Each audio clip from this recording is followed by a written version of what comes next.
Selamat pagi, selamat siang, selamat sore, dan selamat malam, Bu Niluh dan teman-teman sekalian. Apa kabarnya hari ini?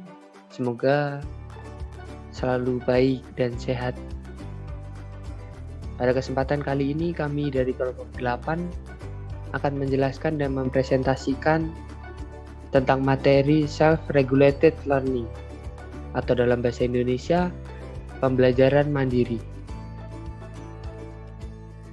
Kami kelompok 8 dengan anggota yang pertama Dimas Areza dengan NIM 007, yang kedua Katarina Ciesa Maharani Wardoyo dengan NIM 015, yang ketiga Nadita Dasa Fatmalia Putri dengan NIM 019, dan yang terakhir yang keempat Albertus Argo Adriantoro dengan NIM 020.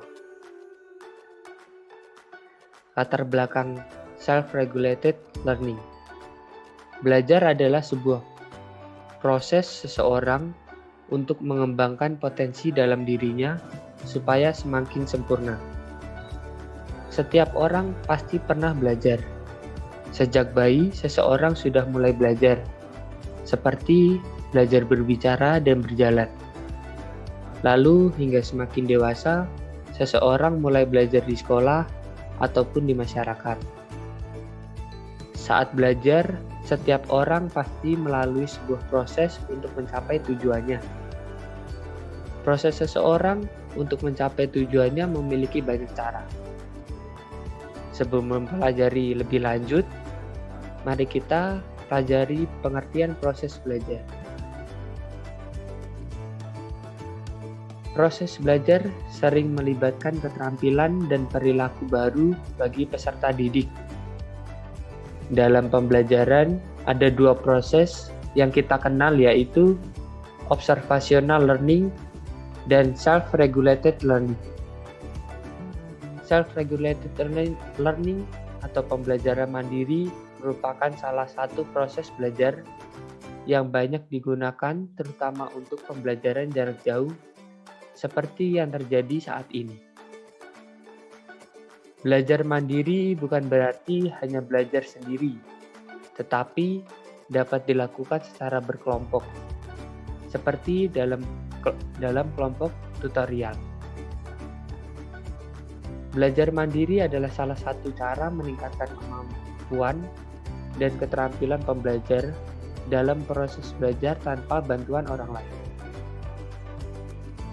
Pembelajaran mandiri.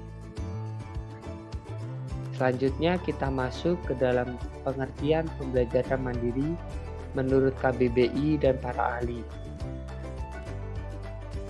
Menurut KBBI, kemandirian adalah keadaan dapat berdiri sendiri tanpa bergantung pada orang lain. Menurut Dimstra, pada tahun 1994, beliau membaginya dalam beberapa poin. Yang pertama, setiap individu berusaha meningkatkan tanggung jawab untuk mengambil berbagai keputusan. Yang kedua, belajar mandiri dipandang sebagai suatu sifat yang sudah ada pada setiap orang dan situasi pembelajaran. Yang ketiga, belajar mandiri bukan berarti memisahkan diri dengan orang lain.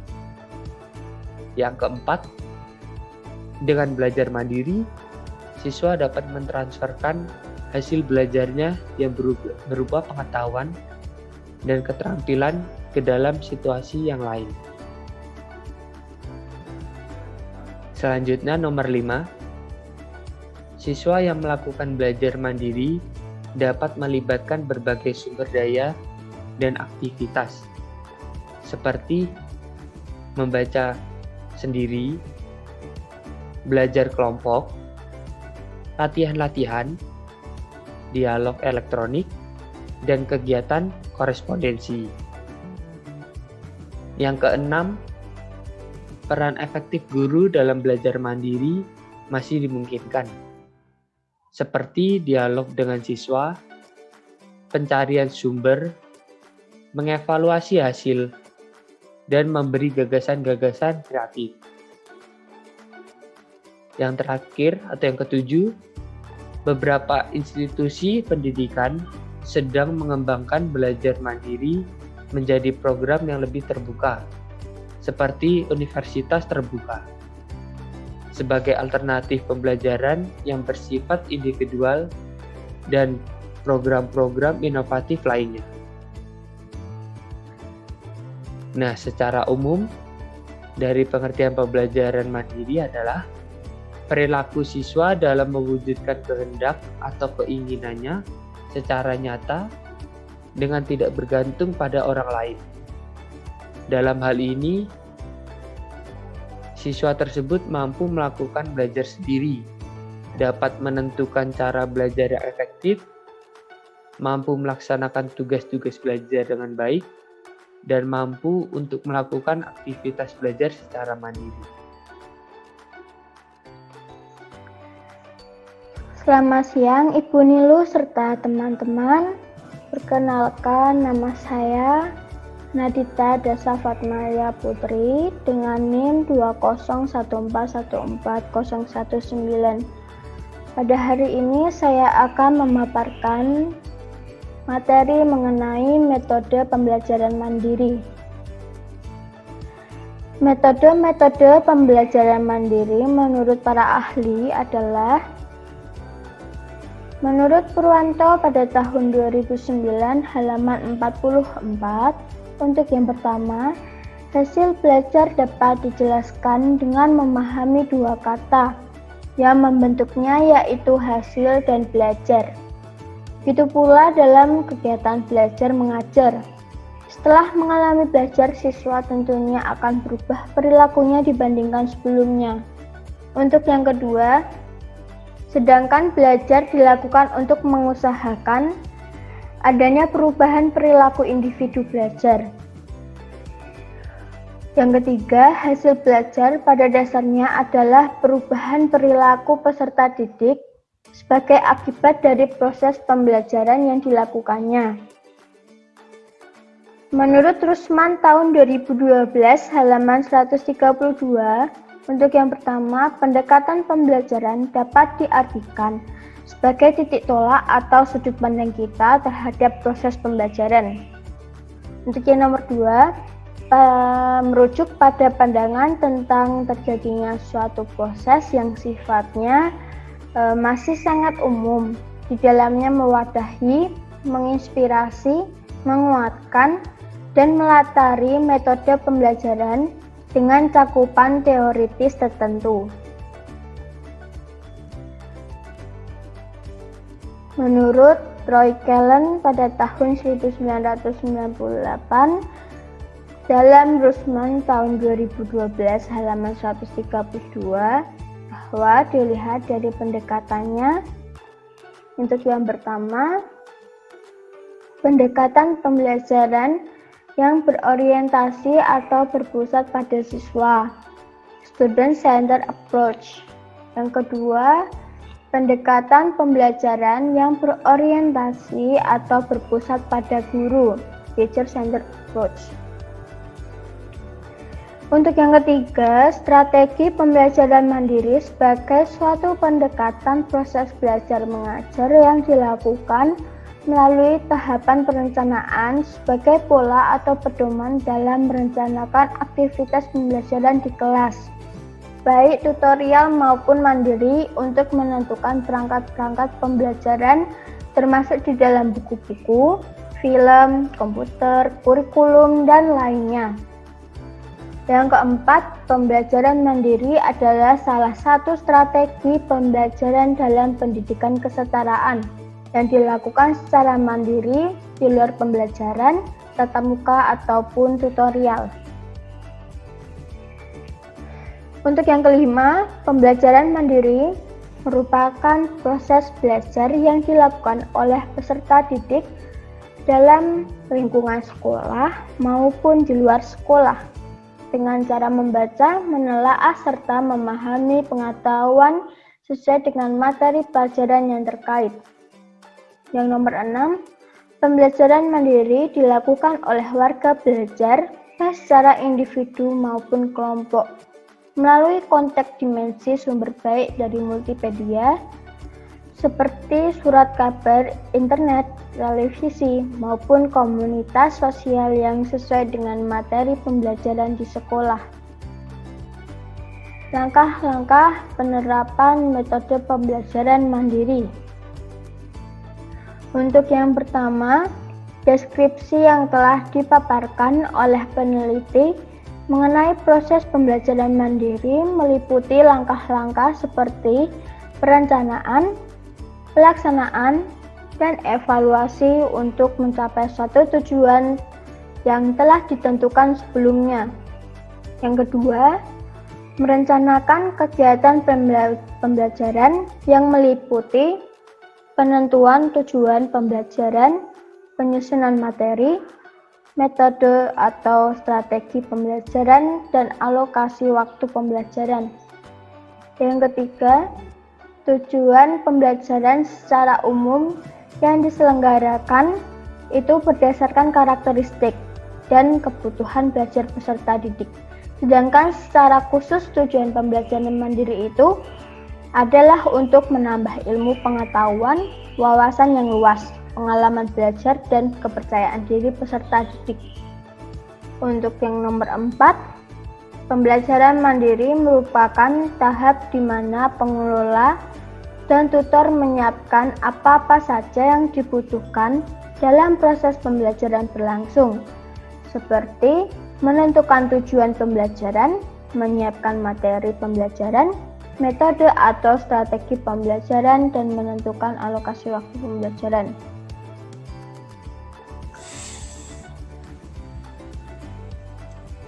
Baiklah, perkenalkan nama saya Dimas Reza, nomor 2014-1907.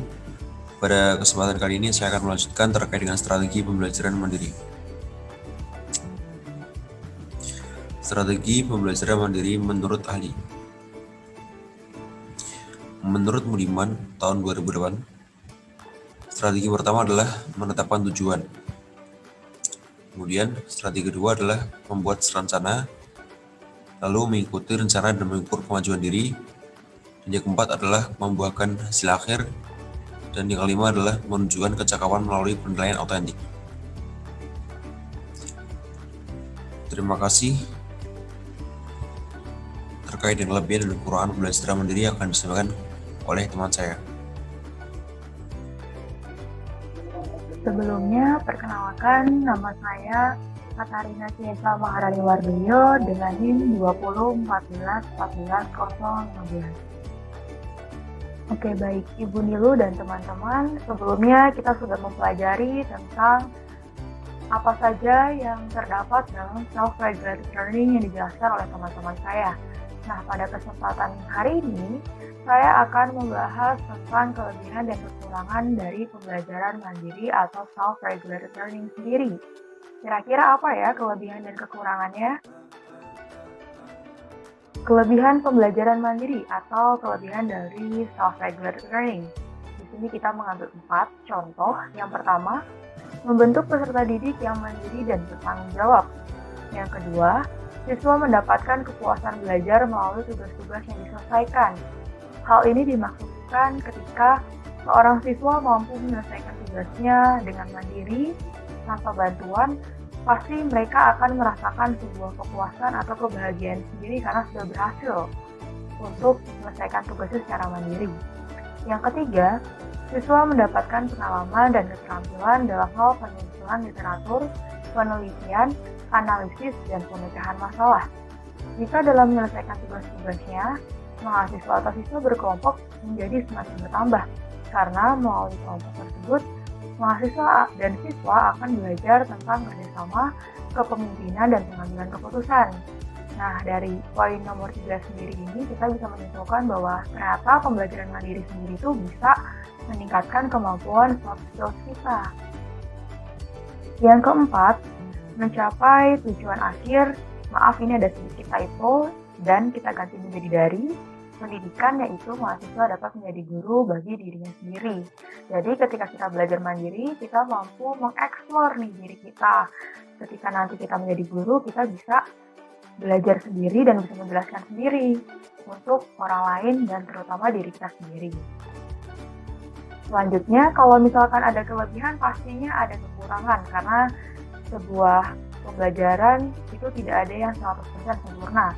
Nah, kekurangan dari pembelajaran mandiri atau self-regulated learning sendiri ini di sini juga kami sisipkan 4 contoh. Yang pertama, bila diterapkan pada peserta didik yang belum dewasa, ia belum bisa belajar secara mandiri atau masih memerlukan bimbingan. Nah, contohnya seperti ini teman-teman. Misalkan seorang anak TK kita biarkan dia belajar mandiri. Itu kan tidak bisa ya, karena dia masih belum dewasa dan masih belum paham. Sedangkan anak SMA, mereka bisa untuk belajar mandiri karena mereka sudah dewasa dan sudah paham, seperti itu. Yang nomor 2, apa yang didapat dalam pembelajaran mandiri masih belum tentu benar, maka perlu melakukan pertanyaan atau diskusi. Jadi ketika kita belajar sendiri, jawaban yang kita jawab tersebut itu belum tentu benar, teman-teman. Maka dari itu, kita masih memerlukan suatu pertanyaan atau diskusi untuk mengafirmasi apakah jawaban kita ini sudah benar atau belum, seperti itu. Lalu yang ketiga, bisa menimbulkan sikap tidak mau bekerja secara kelompok dikarenakan sudah nyaman belajar secara mandiri. Hal ini marak ya teman-teman terjadi di antara kalangan siswa dan mahasiswa sendiri.